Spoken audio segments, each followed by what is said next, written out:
Today, we're quickly breaking down Mark Tilbury's video, where he shares exactly how he would start from zero and make his first $10,000 again. Let's get straight into it. Mark says to forget chasing crypto or day trading if you're just starting out. Those are gambling tools for people with capital. Instead, focus on something that requires minimal startup cost and can consistently put cash in your pocket. He narrows it down to four main paths. The first option is in-person services. These are your classic side hustles like dog walking, car washing, delivery driving, personal training, videography, amongst many others. They sound basic, but they work fast. Mark himself washed cars in wealthy neighborhoods by targeting houses with clean gardens and dirty vehicles, betting that people who cared about curb appeal also wanted shiny cars. His best tip for these services is to skip the branding and marketing. Just get out there and start serving people. He also notes, these services are limited to your area and time. You're trading hours for money, which limits how much you can earn. The second option is local products. This is selling handmade or locally sourced products like baked goods, crafts,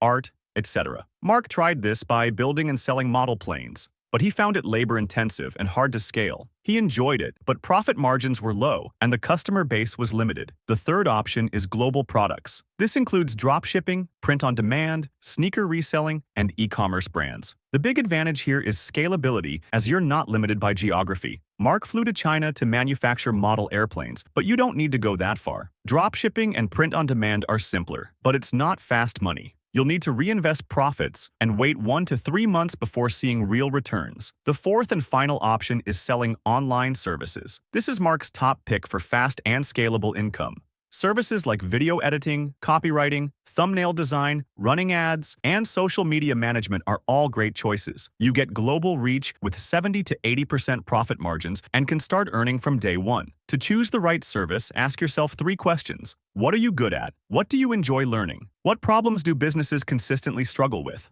The sweet spot is where those answers overlap. And don't wait until you're ready. Start undercharging to earn while learning. Once you've chosen what you're going to do, Mark lays out the skill pyramid, which are 3 key elements that turn your online skill into a big income. First is your positioning. Businesses spend lots of money to solve problems that make them more money. So instead of being a video editor for hobby, YouTubers edit for entrepreneurs selling a product. Second in the skill pyramid is leverage. Don't charge hourly. Charge based on outcomes. If you run Facebook ads or do social media, show how you're bringing in leads and sales. Finally is reach. Stop chasing clients. Make them come to you. Post your work online, even if you're just doing it for fun. At the end of the video, Mark touches on the subject of what to do with your money once you have it. This is something we'll cover in a future video. That was your 5-minute breakdown of Mark Tilbury's video on making your first $10,000 as a student. Make sure to subscribe for more no-fluff business breakdowns.